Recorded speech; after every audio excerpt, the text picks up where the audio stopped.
So I have here the Rotring Isograph, and this is the 0.35 size nib.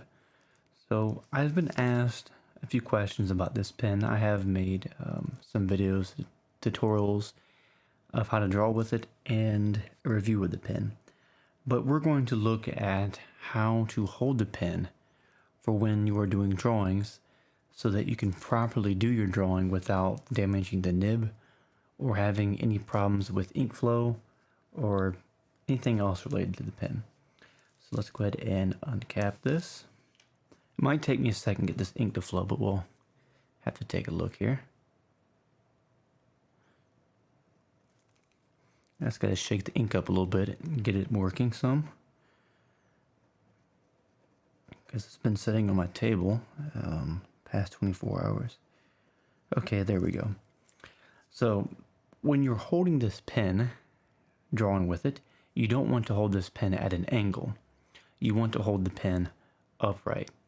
From the angle that you see in the camera, it doesn't look upright, but it actually is. It's just that I have the camera angled so that you can see the lines that I'm making with the pen. So you want to hold the pen straight up. The more vertical that you hold the pen, the ink will flow to the tip of the pen a lot better, and that will keep you from also damaging the tip of the pen. As you can see, the nib of this pen is fairly small, and so you don't want to draw at an angle because that's going to damage the tip of the pen and you will have to buy a replacement. And the replacements for these pens cost almost as much as buying a whole new pen, so do be careful with that. But when I'm drawing, I always hold it upright like this, and I make my lines that way. Now the way that my hand is holding the pen, I'll show you here, is it's not really a tripod grip, but it's similar to that. So when I'm drawing with the pen, I'm holding my fingers like that. As you can see here, I have my middle finger underneath the pen.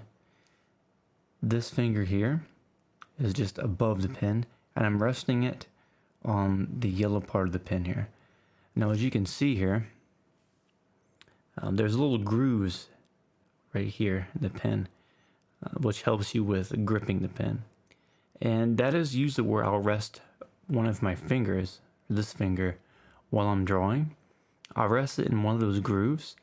This middle finger here I have underneath the pen, and then my thumb I will have either here, or I will set my thumb over kind of on my finger, so that when I'm drawing, I can just draw straight up and down, or any angle you want to make your lines. But I want to hold the pen upright so that I don't damage the nib of it. And as you can see, the way that I'm holding the pen right now, there we go, in better view. It's kind of hard to angle this because of the camera being angled. But I have my hand like this. It's kind of like a tripod grip, but it is slightly different. This would be a tripod grip, which you don't want to do. I have my hands like this. And the reason I have my hands this way is also so that I'm more relaxed and I'm not choking up my fingers at the tip of the pen. And this will prevent me from holding on to the pen so hard so that I don't press too hard when I'm drawing and I don't damage the nib on it. So make sure you have a relaxing grip with the pen when you're drawing so that you don't damage the nib of the pen. Now, another tip that I would say when you're drawing with this is to not draw on rough paper. Make sure you're drawing on a smooth paper. This here is just paper I'm using as a demonstration, as cheap printer paper. But you want something that's very smooth. The smoother the paper, the better this pen is going to work on it. Because other papers, they have a bit of tooth to them, which will be good for drawing with a pencil or drawing with maybe pastels or crayons or anything else that needs a grip to it. But you want smooth paper when you're drawing with this. So I'll go ahead and give you a demonstration of me drawing with this. I'll make a couple of lines and you will then be able to see how I grip the pen. So let's go ahead and start from the very beginning. So I've got my pen. I uncap it.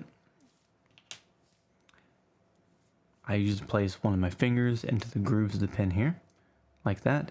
This finger rests underneath the pen, and this finger is also on the yellow part of the pen as well.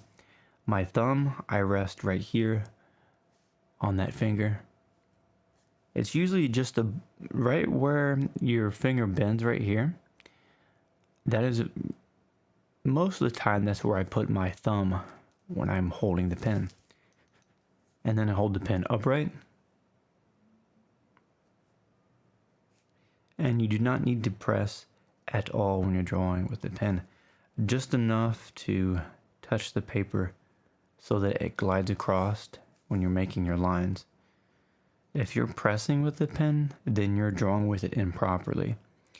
And if you're having to press hard to make any lines, your pen either needs cleaned or you're going to need a smoother paper to draw on.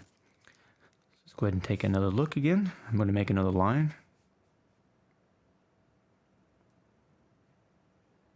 And the more relaxed your hand is, the better the line is going to look.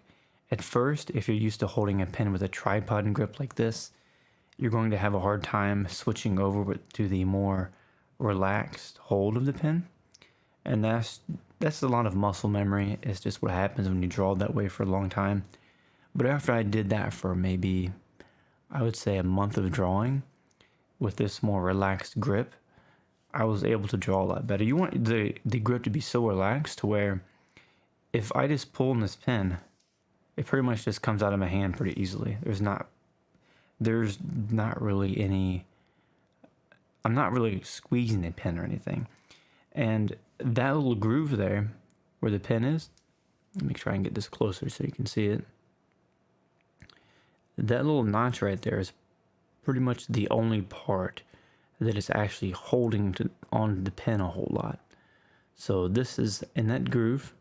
This finger underneath is right there. And my thumb is on that finger. And I have a relaxed grip. And that's how I draw with the Rotring Isograph. Pretty simple and straightforward, but I have been asked a lot of questions about that, and I figured I'd go ahead and clear that up and give you a demonstration on it. So if you have any other questions about how to draw with the Rotring Isograph, go ahead and let me know. But hopefully that answered your question, and let me know in the comments below if you have any more questions about how to draw with the Rotring Isograph, or any questions about pretty much anything art related. And when I get to it, I will go over it, and we'll go from there. So thanks for watching. Share this with your friends. Give it a like. Check the links below if you would like to buy any art prints to support this channel. Until then, I will see you later, and have fun doodling.